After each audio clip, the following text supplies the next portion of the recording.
When I first saw him, he was standing outside his little apartment next door, drying his bike. His shirt was slightly wet, sticking to his back, and the soft afternoon light caught in his dark hair. I didn't think much of it at first. Just another young neighbor, one of those students who appear and vanish like passing winds. But something about him made me look again. Maybe it was his eyes.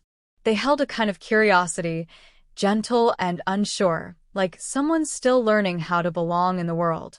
Or maybe it was the way he gave a quiet smile whenever we met in the hallway.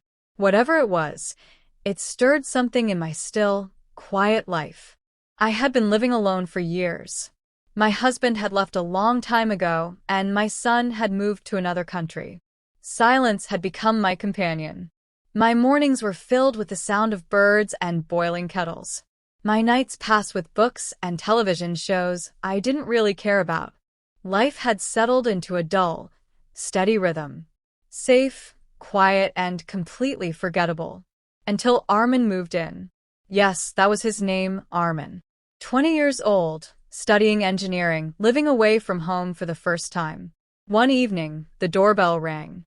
I opened it to see him standing there, holding a tiny screwdriver.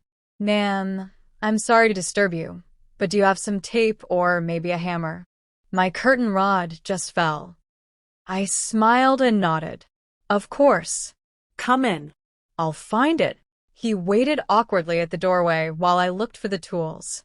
His eyes moved around the room, neat, quiet, filled with soft light and old photographs. "You live alone?" he asked gently. I nodded. "Yes." "For quite a while now." He didn't say anything more, just thanked me and left. But after that, he always waved when we passed each other. Then it became a good morning. Then a quick "how are you?" And then, one rainy evening, a soft knock at the door. "Ma'am, the lights are out in my flat. Could I stay here for a while?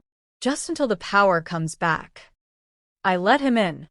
We sat on different sides of the sofa, sipping tea under the candlelight. That was the first time we truly spoke. He told me about his small hometown, his dreams of becoming an engineer, how the city made him feel lonely sometimes. I listened. His words lit up the room more than the candle ever could. Things started to shift after that night. He began helping with little things, fixing bulbs, carrying groceries, tightening taps. I began cooking too much food by accident and offering him the extra. Some evenings, we sat on the balcony, watching the sky change colors, exchanging small pieces of our lives. And then there was that Sunday. I had been cleaning the house all morning. I was tired and frustrated. The vacuum cleaner had stopped working, and my back ached. I sat down on the floor, rubbing my temples.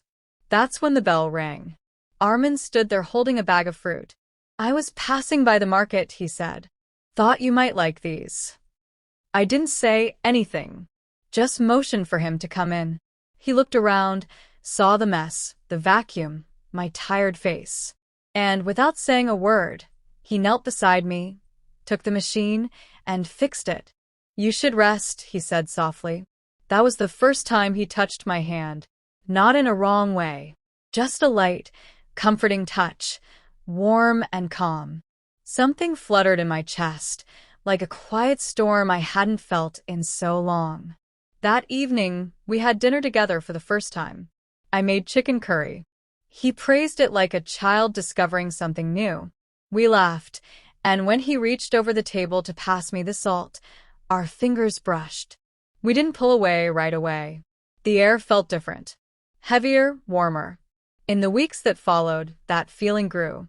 He sat closer. I poured his tea more carefully. Our talks became deeper. Memories, regrets, little fears, and soft dreams.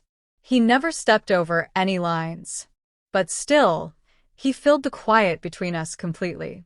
I'll never forget the night I saw him watching me. Not like a neighbor. Not like a young man looking at an older woman. But like someone seeing something in me I didn't even know was still there. A quiet longing.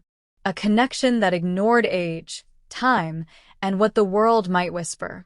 I don't know how long we sat on the couch like that, the silence thick with everything we hadn't said.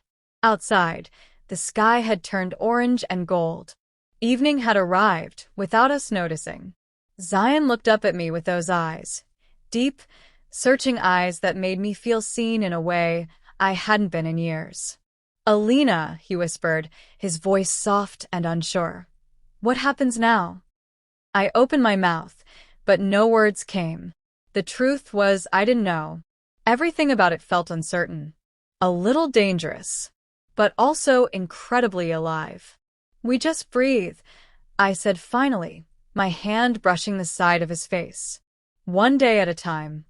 He nodded, slowly. But I saw it in his eyes, the worry. About the age gap. The neighborhood gossip. What people might say. All of it hung in the air. Quiet but real. Still, we didn't move away from each other. In the days that followed, life outside continued as usual. The neighbors smiled from porches. Children played. And Zion's parents stayed unaware. But between us, everything had changed. He began to visit often. Sometimes just to talk. Sometimes to sit quietly in the same room. We didn't make promises. We didn't call it anything. But our closeness grew with each moment. I started laughing again. Laughing in a way I hadn't in years. His presence was like sunlight falling into dusty corners of my heart I'd forgotten existed. One rainy afternoon, we sat near the fireplace. The storm outside shook the windows, but inside, it felt peaceful. Zion reached out and lightly touched the lines on my palm. "Do you think people fall in love more than once in their life?" he asked, his voice soft, barely rising above the sound of the rain. I looked at our hands, how natural they seemed together, and I smiled. "Yes," I said. "Sometimes when they least expect it." He looked up and I saw something shift in his eyes. A quiet kind of certainty. "Then I think this might be my first time." My breath caught. Not because I didn't feel the same, but because hearing it out loud made it real. It wasn't a passing feeling for him. It wasn't just a sweet fantasy. It was us. Still, I worried. For him. For myself. For what this could bring. One night after dinner, I finally said it. "You deserve someone younger. Someone who can walk a different path with you." He set his glass down, frowning. "Why do people always think age controls love?" "Because the world makes us believe that," I said. "Because people talk." "I don't care what they say," he said firmly. "What I feel with you, I've never felt with anyone else. You understand me. You listen. That's all I've ever wanted." Tears burned in my eyes. I reached across and took his hand. "You've changed everything for me, Zion." He got up, came to my side, and knelt down. "Then let me stay. Let me keep changing things." And so we did. Quietly. Gently. Our moments were borrowed. A smile over the fence. A few words in the garden. Books exchanged under the excuse of neighborly kindness. But behind closed doors, what we had was ours. Private. Sacred.